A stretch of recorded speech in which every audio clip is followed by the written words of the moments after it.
This tax bill, let's talk about the first major policy initiative of this administration and how it negatively impacts young voters. It's just kicking the can down the road, increasing the deficit, not doing anything to curb entitlement spending.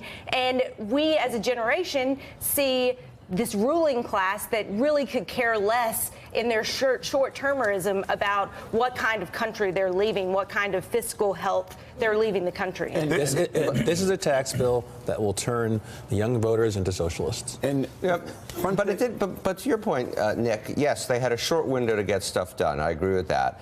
But it didn't have to be this way. You could fix the corporate tax code and still be fair to individuals and still help working Americans and still do a lot of stuff. This is the swamp taking over. This is every special interest, everything Donald Trump said he wasn't going to do happening in front of our very eyes. Yep. Here's where the Republicans really get crushed, though. Front page of the Financial Times, headline, U.S. companies set for big profit windfall from tax overhaul.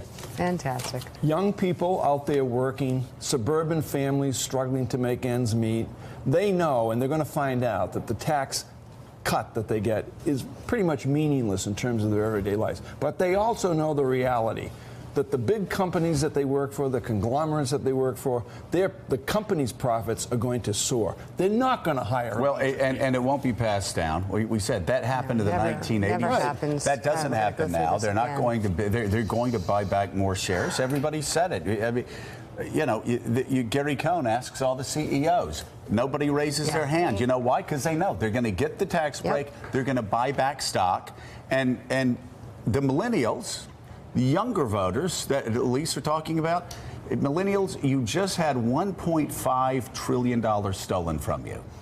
Now, past Congresses have stolen $20 trillion from you. And over the next 10 years, they're going to steal another $10 trillion from you. And they're going to die. And then you're going to be left holding the bill. And yes, Nick, as Nick said, it's going to turn a lot of people, Mika, into socialists.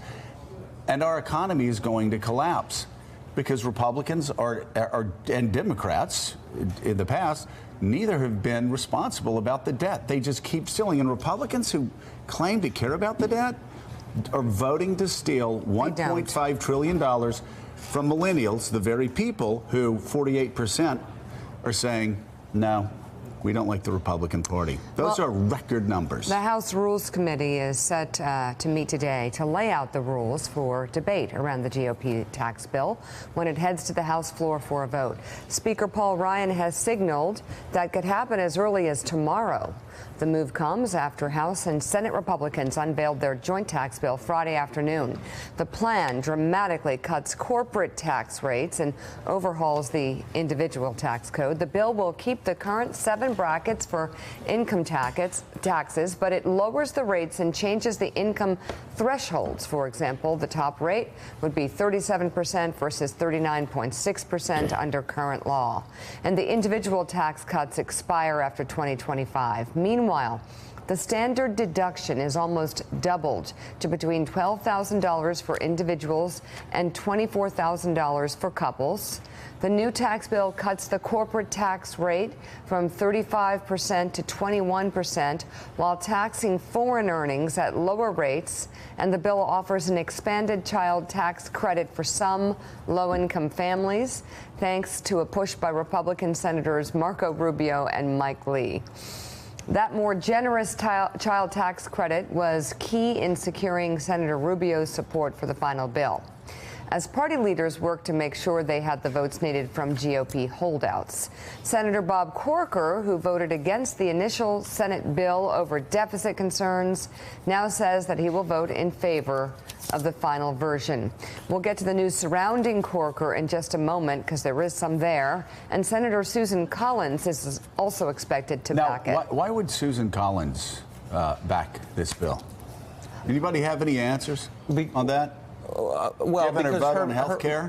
Excuse me? Given her vote on health care reform? Right, but what they promised her, and we'll see whether they can deliver it or not, or they do deliver it or not, are votes on 2 other health care bills that are coming along that would restore some of the subsidies, and in her mind, offset the loss of the individual mandate in this tax bill. Votes yet to come.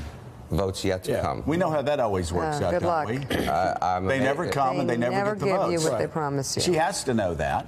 She's been there long enough. Susan Collins knows that it's more likely than not, with history as a guide, they won't have the votes, and if they do have the votes, they won't pass the vote. She's voting for the final passage of this bill because she is a nice, trusting person who's getting played by Republican leadership.